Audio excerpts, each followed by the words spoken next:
Hello students, हम पढ़ रहे हैं थर्मोडायनेमिक्स। आज हमारा टॉपिक है Born Haber cycle. Born Haber cycle है क्या? BORN Haber HE Haber cycle, Born Haber cycle. अब ये बॉर्न हेबर साइकिल है क्या? कोई रिएक्शन है, half H2 plus half Cl2 will give HCl। कोई और भी ले सकते हैं। मान लो मैंने एक रिएक्शन लिया, Na solid plus half Cl2 gaseous will give NaCl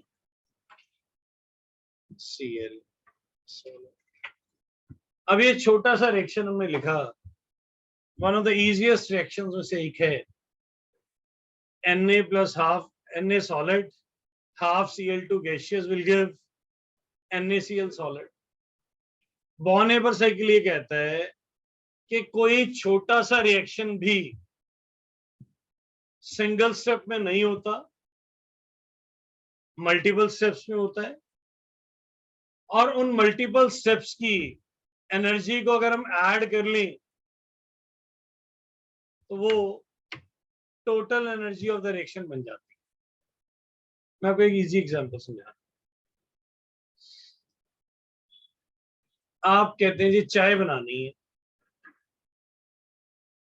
अब चाय बनाना तो कहने में बड़ा सिंपल है, चाय बनानी है, पर चाय बनाने के भी मल्टीपल स्टेप्स हैं।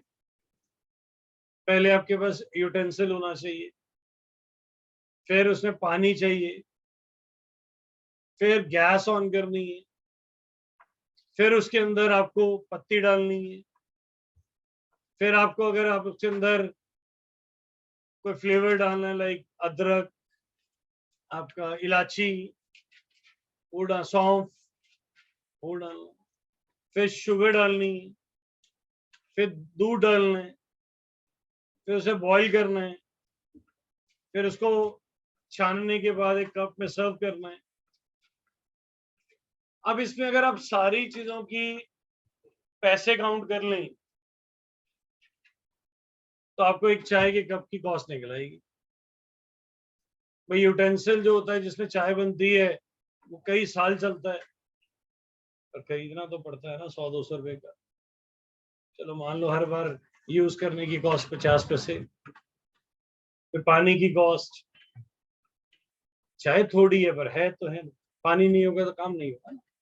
फिर पत्ती की कॉस्ट, फिर इलायची की कॉस्ट, फिर चीनी की कॉस्ट, फिर गैस की कॉस्ट, मिल्क की कॉस्ट, कप की कॉस्ट। कप आप बार बार यूज करते तो उसकी एवरेज कॉस्ट निकाल सकते। सब कुछ कर आ गया जी 5 रुपए आ गए। शॉपकीपर आपको 10 का बेच देता है, 5 अपना प्रॉफिट रख लेता है। तो अभी प्रॉफिट वाला छोड़ दो क्योंकि प्रॉफिट लॉस तो चैप्टर है नहीं। तो बॉर्न हेबर साइकिल भी कहता है ये जो रिएक्शन है ना, तुम्हें लग रहा है ये सिंगल स्टेप है, ये सिंगल स्टेप नहीं है, मल्टीपल स्टेप्स में हो रहा है। और इन मल्टीपल स्टेप्स की मल्टीपल एनर्जीज हैं। पहले की एनर्जी डेल्टा H1, दूसरे की एनर्जी डेल्टा H2, तीसरे की एनर्जी डेल्टा H3, चौथे की एनर्जी डेल्टा H4। मान लो ये 4 स्टेप में हो रहा है तो 4 एनर्जीज हो गई। नेट ये डेल्टा क्या होगा, delta H1 plus delta H2 plus delta H3 plus delta H4। इन सारी एनर्जीज को क्या कर दो, ऐड। ये किसके बराबर हो जाएगी, नेट एनर्जी के बराबर हो जाएगी। बोलिए बात समझ आई है? अब इसी को हम मल्टीपल स्टेप में डिवाइड कर। अब रियलिटी में जो Na plus half Cl2 will give NaCl होता है वो Na पॉजिटिव और Cl नेगेटिव। तो कहीं ना कहीं Na ने अपना इलेक्ट्रॉन लूज किया है। Na ने अगर इलेक्ट्रॉन लूज किया है, इलेक्ट्रॉन लूज करने के लिए कौन सी एनर्जी होती है बेटिया? बोलिए बेटिया, आप बोलिए सर। रेज हैंड किसी को आते हैं? इलेक्ट्रॉन लूज करने के लिए कौन सी एनर्जी होती है? Yes sir, very good. Ionization energy. Can you define ionization energy sir?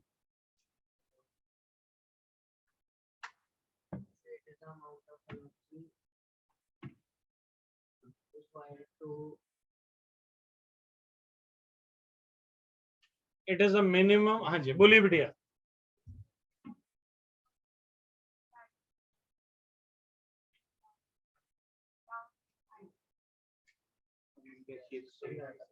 Sir एक नंबर अगर 30 बच्चों में मिलके लिया फिर फायदा क्या हुआ? रेज हैंड कौन है कर रहा था? आप बोलिए sir. It is the minimum amount of energy required to release the most loosely bound gaseous state atom. Yes sir. It is the minimum amount of energy required to release the most loosely bound electron from its isolated gaseous state. Yes. It is a minimum amount of energy required. सुन लीजिए, सुनिए। It is a minimum amount of energy required to release the most loosely bound electron from the isolated gaseous state atom. It is a minimum amount of energy required to release the most loosely bound electron from the isolated gaseous state atom. इसका मतलब तो भैया electron निकालने से पहले हमें उसे gas बनाना पड़ेगा। सोडियम क्या है? सॉलिड। तो पहले सोडियम सॉलिड को, पहले सोडियम सॉलिड को गैस बनाइए। सॉलिड को गैस बनाने के लिए कौन सी एनर्जी लगती है? Sublimation energy. कौन सी? ये जो सब्लिमेशन एनर्जी होती है रिक्वायर्ड है कि रिलीज है? सॉलिड को गैस बनाना है तो सिस्टम को एनर्जी देनी पड़ेगी कि वो रिलीज करेगी?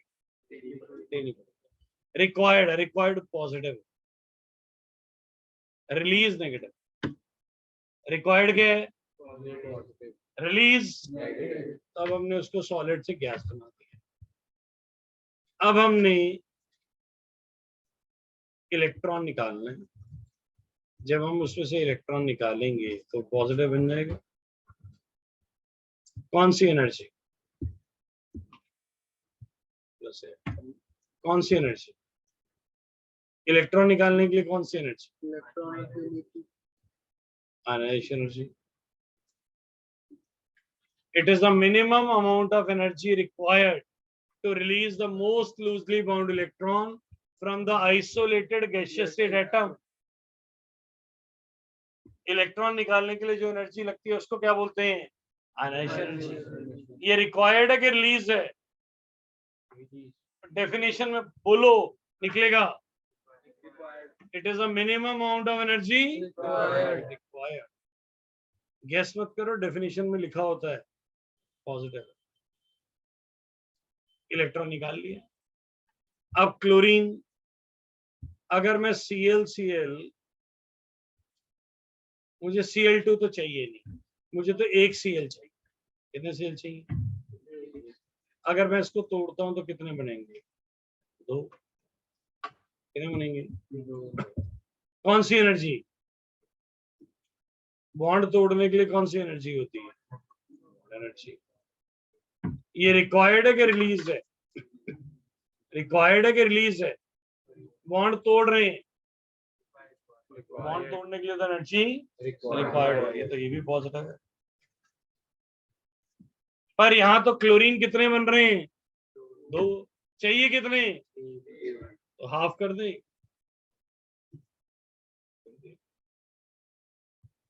ये हाफ हुआ तो ये भी हाफ हो गया। हाँ या ना? Yes, sir. चलो एक चीज और कर सकते हो भैया, ये भी गैस, ये भी गैस,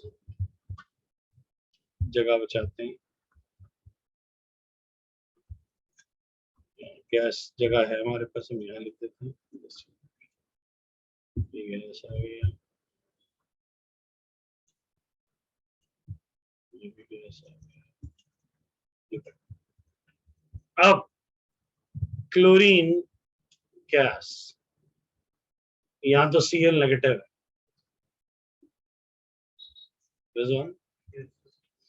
अब इलेक्ट्रॉन लिया, इलेक्ट्रॉन लेने पे कौन सी एनर्जी,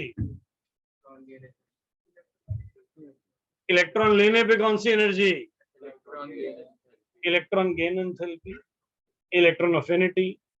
बिटिया बोलिए इलेक्ट्रॉन अफिनिटी की डेफिनेशन क्या होती है?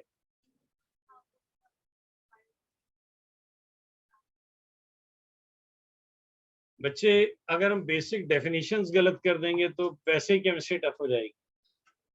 मैंने आपको बोला 4-5 डेफिनेशन तुम्हें आनी चाहिए। Ionization energy, electronegativity, electron affinity and electron gain enthalpy. तुम उसी को गलत करी जाते हो, उसी में फंसे हो। Yes, what is electron affinity? Loud.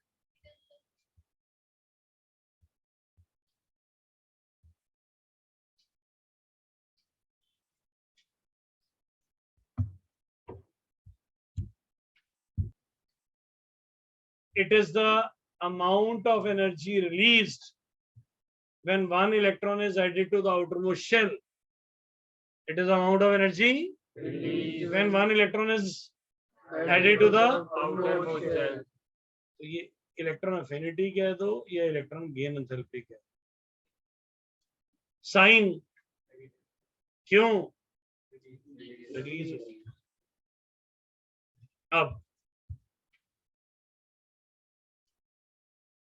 Na positive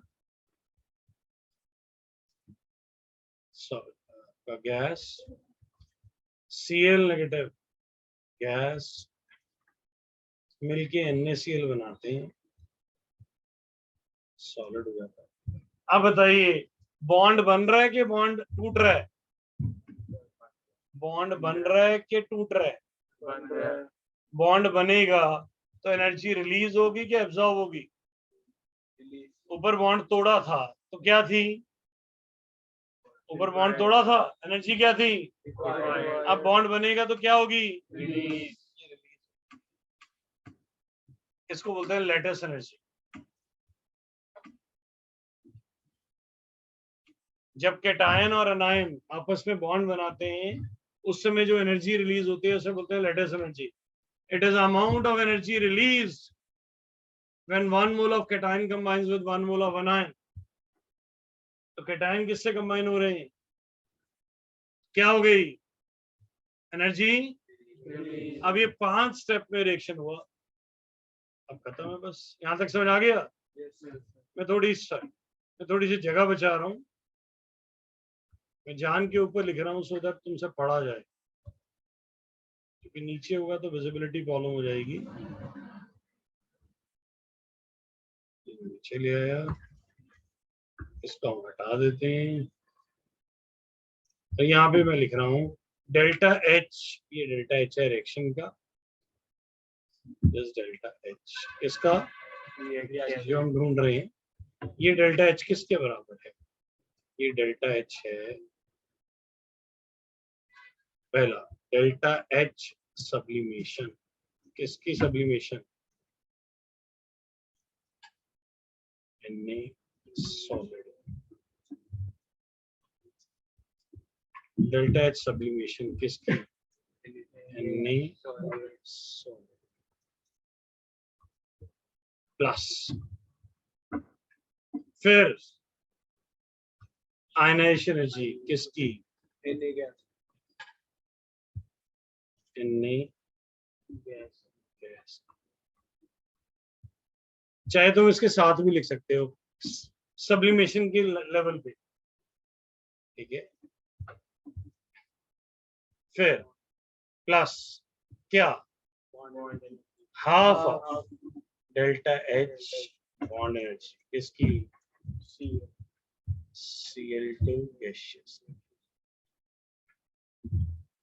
फिर माइनस है ना, तो आप लगाना चाहो माइनस भी लगा सकते हो, प्लस भी लगा सकते हो।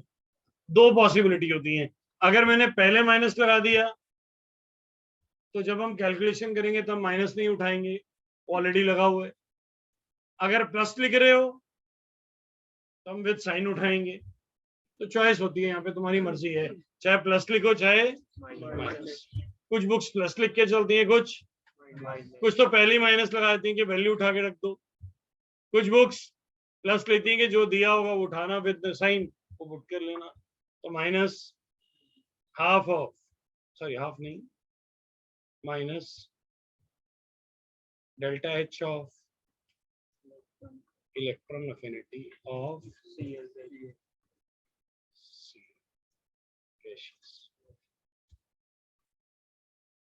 माइनस डेल्टा एच इलेक्ट्रॉन ये आ गई लेटेस्ट एनर्जी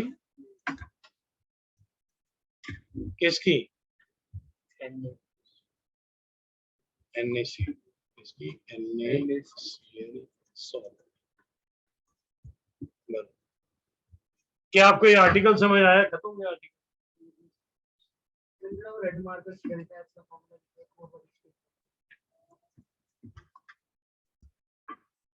ये कह रहा है, कहता है ये जो रिएक्शन हमने लिखा, ये जो हमने रिएक्शन लिखा है ये सिंगल स्टेप रिएक्शन नहीं है, ये मल्टीपल स्टेप रिएक्शन है। और इसकी एनर्जी किसके बराबर होगी? उन छोटे छोटे स्टेप्स के एनर्जी को ऐड करने के बाद जो एनर्जी आएगी वो इस एनर्जी के बराबर होगी। लिसन, यहाँ पे दो लॉ होते हैं। पहला, first law thermodynamics, energy can neither be created nor be destroyed, it only converts from one form to another. दूसरा यहाँ पे हेसेस लॉ लिखेंगे अभी हम। क्या लिखेंगे? Whether the reaction done in one step और more than one step, energy change remain the same. वो कहता है कोई रिएक्शन तुम एक स्टेप में कर लो या तो मल्टीपल स्टेप्स में कर लो, एनर्जी चेंज सेम ही रहता है। तो उसने कहा कि ये रिएक्शन एक स्टेप में नहीं हुआ, किसमें हुआ? मल्टीपल स्टेप्स में हुआ। हमने उन सारे सबकी एनर्जीज को, वो नेट एनर्जी के बराबर आ गया। बोलिए समझ आया है? कोई चीज डाउट है तो पूछो, पहले ही उतारो। पहले लिखिए Hess's law, HESSES, HESSES, Hess's law. Whether the reaction done in one step,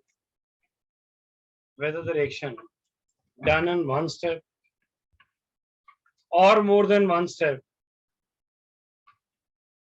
energy change remains the same. Energy change remains the same. Energy change remains the same.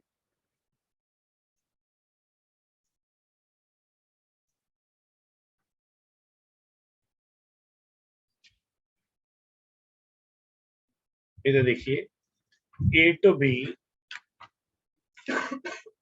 B to C, A to C directly. अगर A to B में energy लग रही है delta H1, B to C में लग रही है delta H2 और A to C में डायरेक्टली लग रही है डेल्टा H, तो delta H is equal to delta H1 plus delta H2। आप डायरेक्टली कर रहे हैं या इनडायरेक्टली कर रहे हैं, एनर्जी चेंज क्या रहेगा?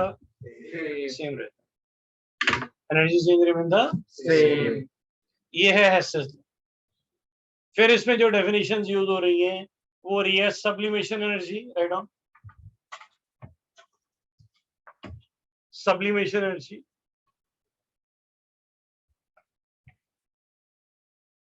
Sublimation energy.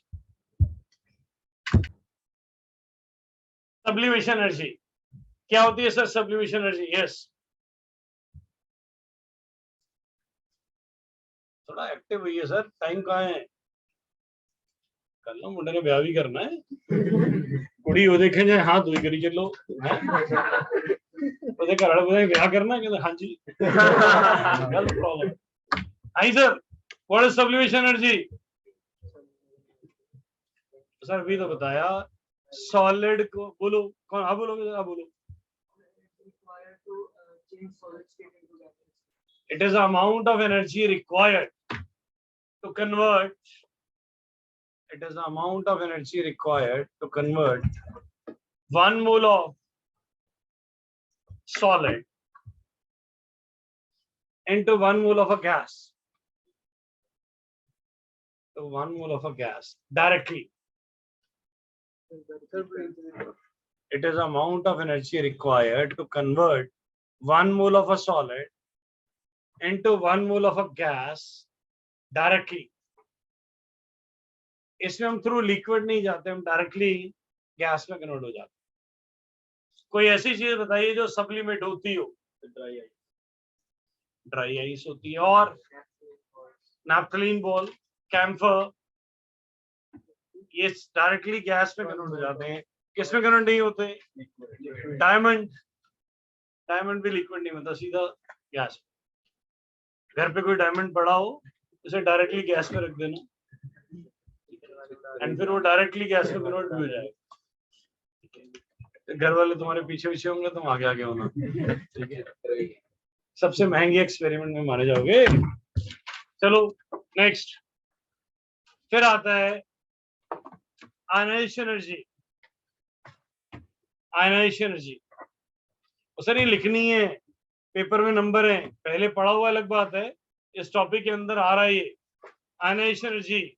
बिटिया बताएंगे पीछे, बिटिया, रविका बेटा।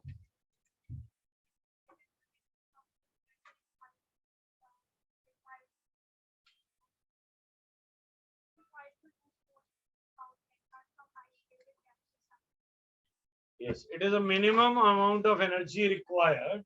Required को underline कर दो। It is a minimum amount of energy required to release the most loosely bound electron. It is a minimum amount of energy required to release the most loosely bound electron from the isolated gaseous state atom. From the isolated gaseous state atom.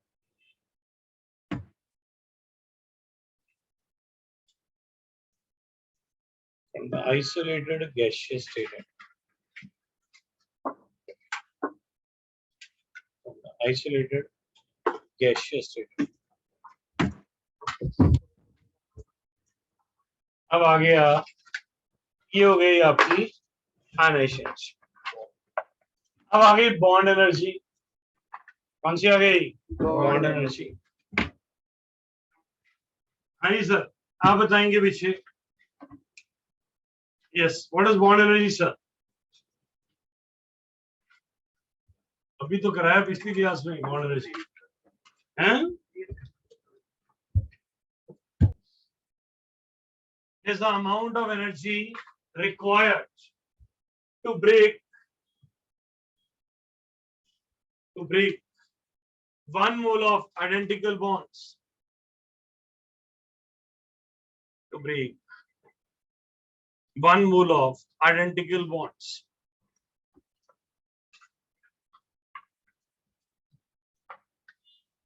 To break 1 mole of identical bonds.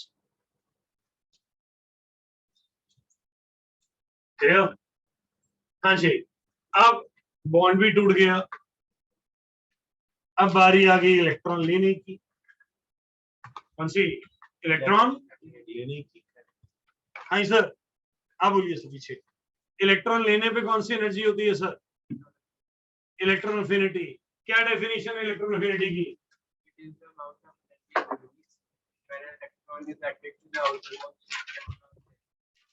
Yes, it is the amount of energy released इसको underline कर दो, energy release को. It is a minimum amount of energy released when one electron is added to the outermost shell. It is the amount of energy released when one electron is added to the outermost shell. Is known as electron affinity or electron gain enthalpy. Electron affinity or electron gain enthalpy. It is the amount of energy released when one electron is added to the outermost shell. हाँ जी, अब electron भी add हो गया. अब bond बनाना है. Bond बनाने के लिए लेटेस्ट एनर्जी लिखो. Latest energy LATTICE. LATTICE. Lattice energy. Energy. It is a amount of energy released. It is the amount of energy released when 1 mole of cation, when 1 mole of cation combines with 1 mole of anion. When 1 mole of cation combines with 1 mole of anion.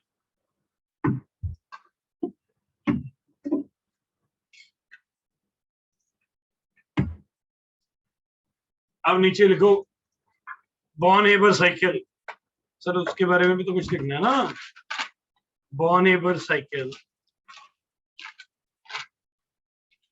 says, Bonneville cycle says,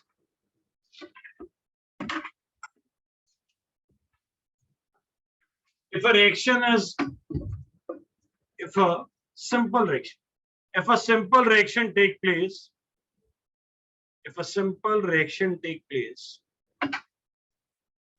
still it take place in multiple steps.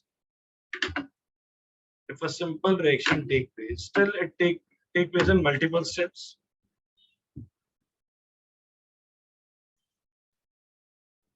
If we add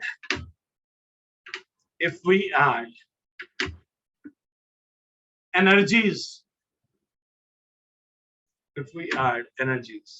of those multiple steps,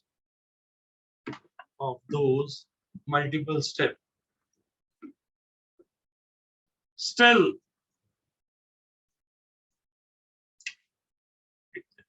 just wait. If take place in multiple steps, comma, still got the total energy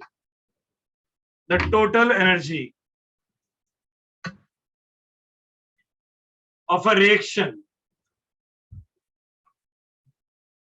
is a sum of energies of all the steps.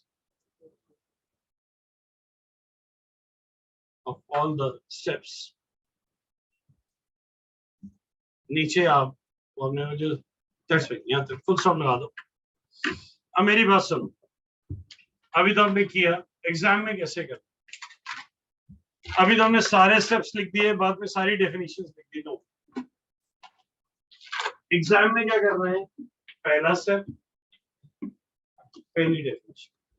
जहां sublimation की वहां sublimation की definition, जहां पे अनएनर्जी energy की वहां अनएनर्जी energy की definition, जहां बॉन्ड एनर्जी किया बॉन्ड एनर्जी की डेफिनेशन, सो दैट टीचर को लगेगा तुमने 1.5 पेज समझाने में लगा.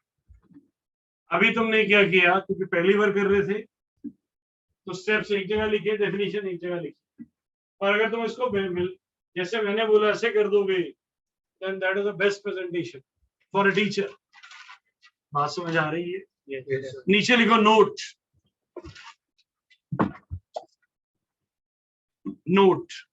Born-Haber cycle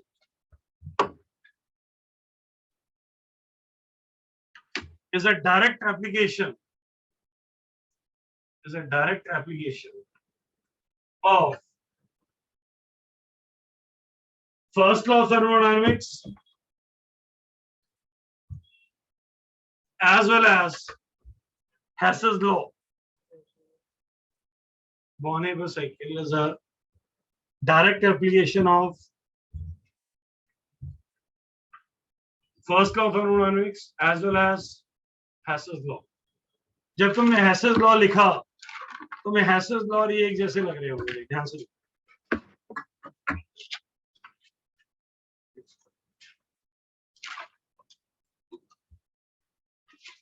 तो कहीं ना कहीं Hess's law से ही ड्राइव किया गया, और Hess's law किससे ड्राइव किया गया?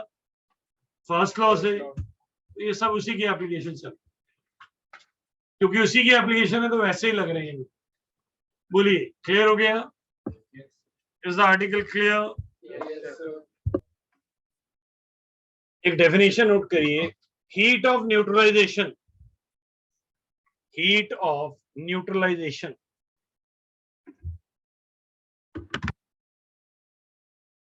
it is the amount of heat released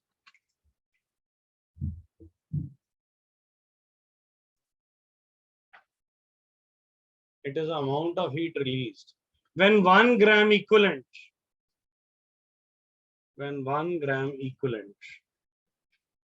of strong acid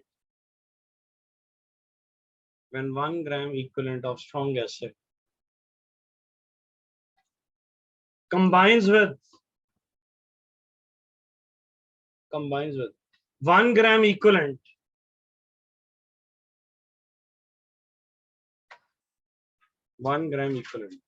of strong base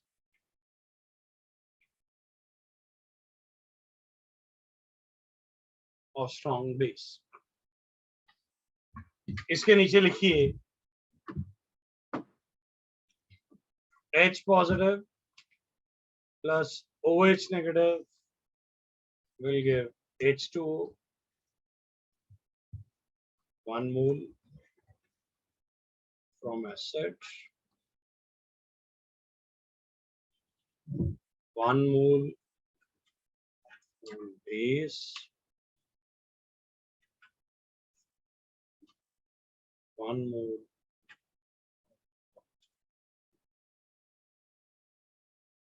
was 1 mole और water भी लिख सकते हो, 1 mole. Delta H is equal to minus 57.1 kilojoule per mole or minus 13.7 kilocalorie per mole.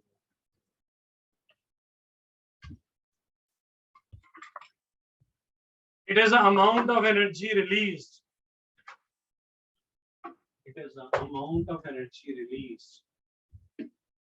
When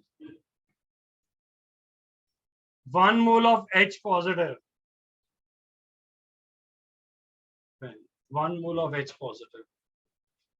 combines with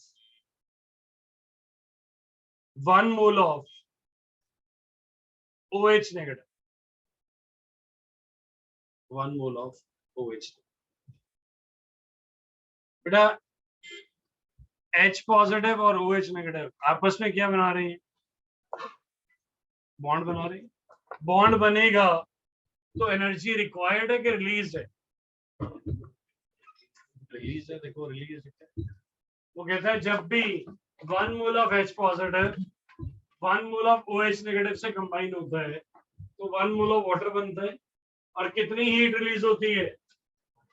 minus तो release के लिए 57.1 kilo joule पर मोल, और 1 calorie is equal to how much calories? 1 calorie is equal to how many joules? नहीं है। Yes, 1 calorie is equal to approximately 4.2 joules. 4.2 joules. तो जब हम किलो जूल को किलो कैलोरी में कन्वर्ट करना चाहेंगे तो 4.2 से डिवाइड करेंगे, तो वो अप्रोक्सीमेटली 13.7 आ जाता है। बात समझ आ रही है? कई पहलू, कई तरह से एक चीज को देख सकते हैं। जब 1 mole of H positive 1 mole of OH negative से कंबाइन करता है तो क्या बनता है? 1 मोल ऑफ बॉन्ड बन रहा है कि टूट रहा है? बन रहा है तो हीट रिलीज होगी, एब्जॉर्ब होगी? ये फिक्स है, ये भी फिक्स है, तो वाटर भी फिक्स है, तो हीट रिलीज भी फिक्स है। अब किलो जाउल को किस में कन्वर्ट कर रहे हैं? किलो कैलोरी में। जाउल को कैलोरी में कैसे कन्वर्ट करते हैं? Divide by 4.2। जाउल्स को कैलोरी बनाना है, किससे डिवाइड करना पड़ेगा? तो जब 57.1 को 4.2 से डिवाइड करोगे तो कितना आ जाएगा? अप्रोक्सीमेटली 13.7। समझ आई क्या? एसिड क्या रिलीज करता है? एसिड क्या रिलीज करता है? H positive. HCl क्या रिलीज करेगा? H positive. 1 mole from acid. Base क्या रिलीज करता है? 1 मोल ऑफ एसिड और बेस मिलके क्या बना रहे हैं? H positive plus OH negative मिलके क्या बना रहे हैं? This is called heat of neutralization. जब भी एसिड और बेस को मिक्स करोगे तो हीट रिलीज होगी, और 1 mole of H positive 1 mole of OH negative से मिलके क्या बनाएगा? 1 मोल ऑफ कितनी एनर्जी रिलीज होगी? -57.1 किलो। बोलिए, समझ आया है? Yes, sir. Okay, that's good.